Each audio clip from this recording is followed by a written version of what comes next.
इमाम अली अलैहिस्सलाम ने फरमाया, 5 चीजों की 5 जगह पर हिफाजत करो। पहला महफिल में ज़बान की, दूसरा बाजार में आंख की, तीसरा नमाज में दिल की, चौथा दस्तरखान पे पेट की और 5वां निगाह में हया की। जो इंसान इन 5 चीजों की हिफाजत करता है तो अल्लाह उसकी इज्जत ज़माने में बढ़ाता जाता है।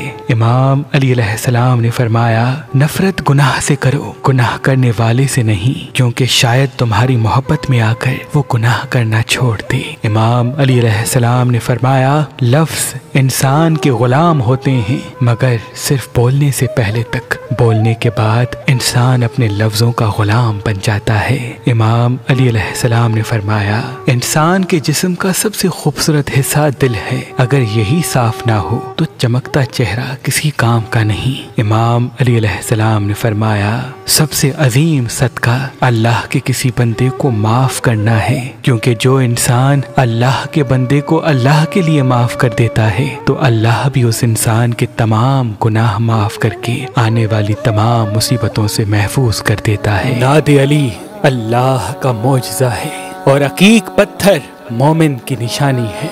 इमाम जाफर सादिक अलैहिस्सलाम ने फरमाया कि हर मुसीबत को अकीक पत्थर अपने ऊपर ले लेता है और पहनने वाला अल्लाह की पनाह में आ जाता है। और शाह शम्स तबरेज अपने अकीदतमंदों को अकीक पत्थर पे नादे अली लिख के दिया करते थे और ये फरमाते थे, ये नादे अली वाला अकीक अपनी शम्स वाली उंगली में पहना करो, अल्लाह के करम से तुम नाकामी से निजात पाओगे। और वो हमारे बच्चे जो रात को डरते हैं वो नादे अली वाला अकीक अपने तकिए के नीचे रखें, इंशाअल्लाह वो अल्लाह की पनाह में रहेंगे। तो अभी फोन उठाएं और दिए गए नंबर पे कॉल करके ये नादे अली वाला अकीक हासिल करें। अगर हमारा नंबर आपको मसरूफ मिलता है तो आप हमारी एप्लीकेशन जो गूगल प्ले स्टोर और iPhone ऐप स्टोर पे मौजूद है वहाँ से, या हमारी वेबसाइट मेहरबानअली.com, वहाँ से भी नादे अली वाला अकीक हासिल कर सकते हैं। अल्लाह तमाम मोमिनीन को सलामत रखे।